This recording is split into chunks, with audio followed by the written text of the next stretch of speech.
till this day, Duncan Watmore. That guy is the fastest white guy I've ever seen. He is rapid, like stupid rapid. Like it's so fast. By the time you look at him and look at the ball, look at him again, he's gone. Like, and the thing is, with fast players, you know they're fast because it's like the way they run, like everything. And with him, he's so like he doesn't look even like lightning. A footballer. Yeah, he doesn't even look like a footballer. Lightning fast. Yeah.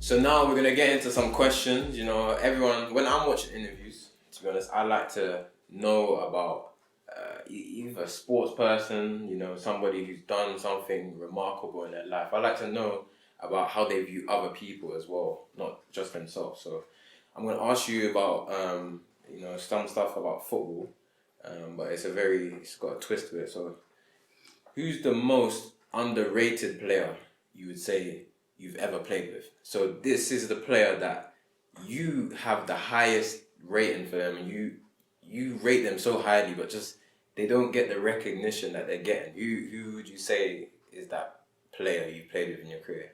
Here at FOOTY 258, we're proud to present you with the best football-specific content.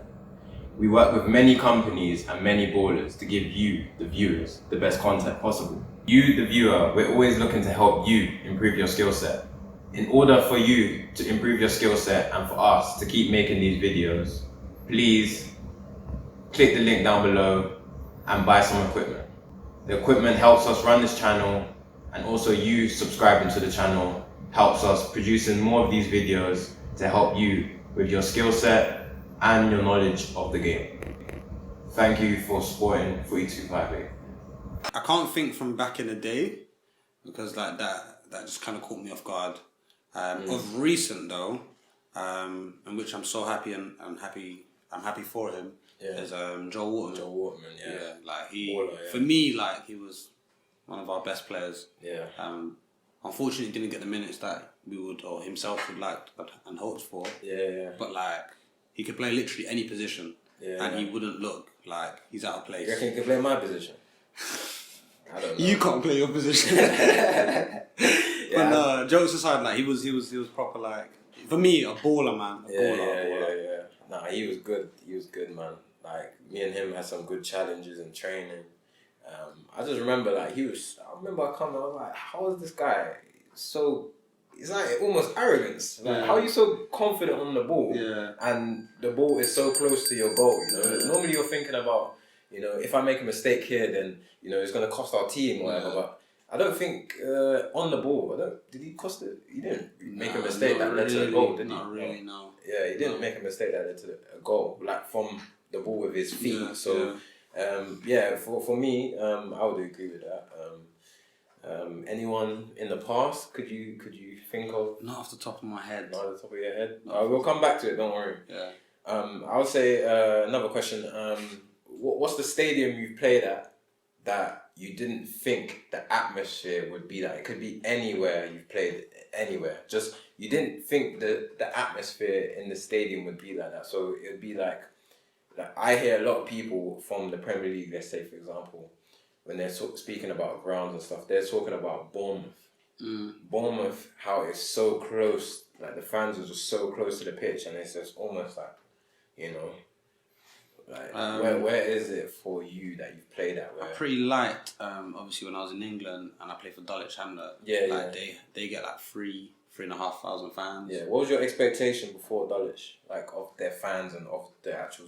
I did hear they come out in numbers, but like when they're coming out in numbers, midweek, Saturday, away game, and like wow. Yeah. Another place I played that was Maidstone, and their fan base is unreal, crazy unreal. Yeah. Home and away, crazy. I remember we had a match in North Ferriby, and that is like near Hull.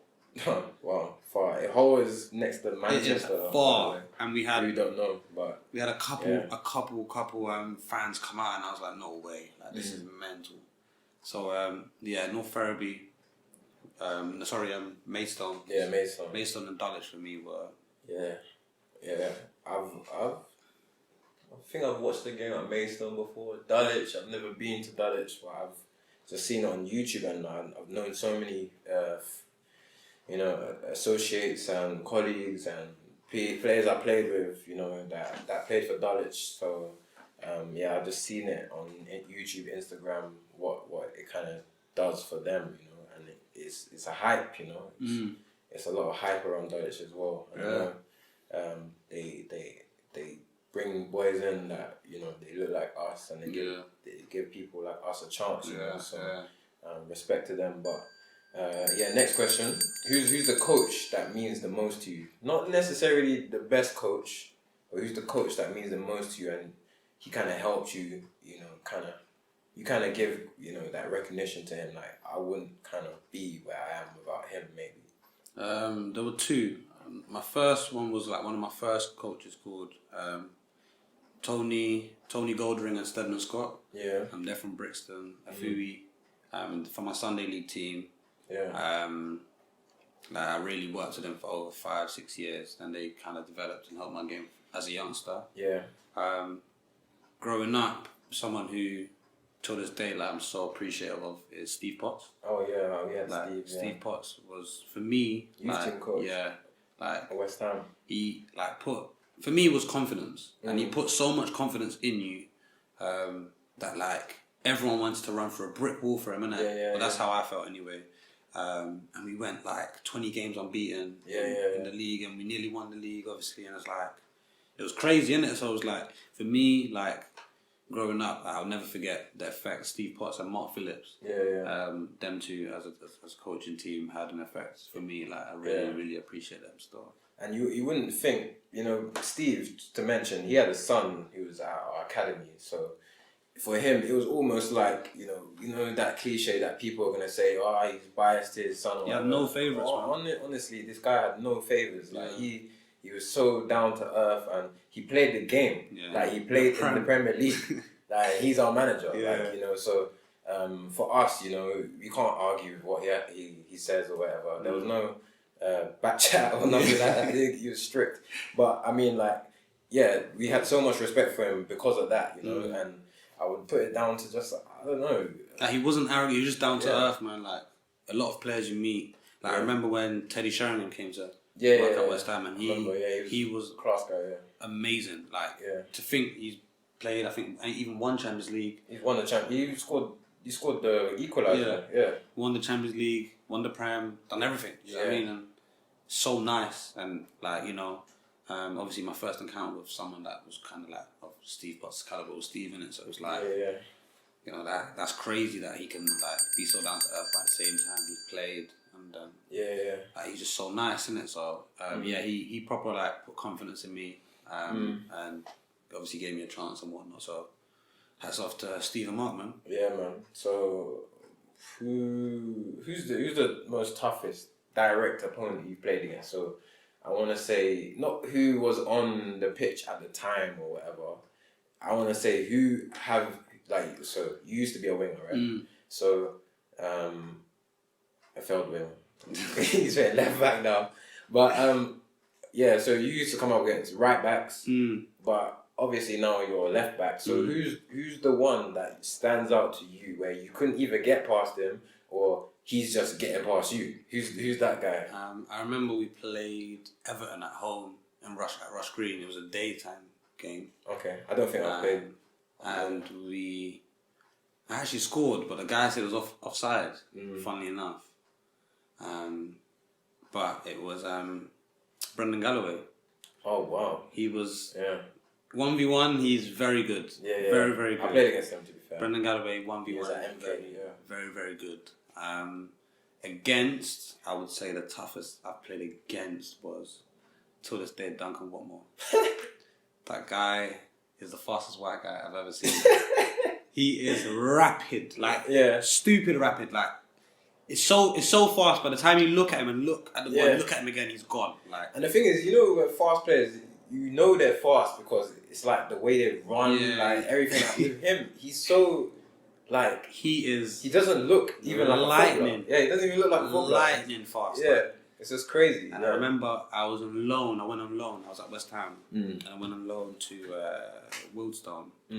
And then I came back, and then Potsy was the manager, and he took me to Sunderland. We played against them away, and I come on. I think it was for Lewis Page, but anyway, I come on, and then I was playing against Duncan Watmore, and they just kept kicking the ball in behind, and the guy would get there every single time. And I think they scored in the last minute, and he assisted. When you hear that, it was like it was for me the toughest game. I'll never forget. Everyone knows their toughest game. And for me, I sweated that game. You know them ones that you come off the pitch, it's like... that was a tough one. You know, you question yourself sometimes. Yeah, you do. Like, am I at the level? You know what I mean? Like, it was like, that game, I remember that he was proper. Yeah, so what would you say is your most memorable jersey or football kit? You know, I'm saying jersey for Canadian people watching this, but football kit. What's your most memorable football kit? The one that you either scored the most goals in, or the one that like just means the most to you? For me, the one that means the most was probably and I still have it to this day, was my first kit I wore for West Ham.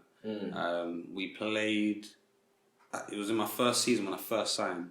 Some Allardyce took me on a friendly against Southend, and I was a first year scholar, and I think I was only one of two to actually go, one of two or three to actually go of the first year scholars, and I came on because Dan Potts got concussed. Okay.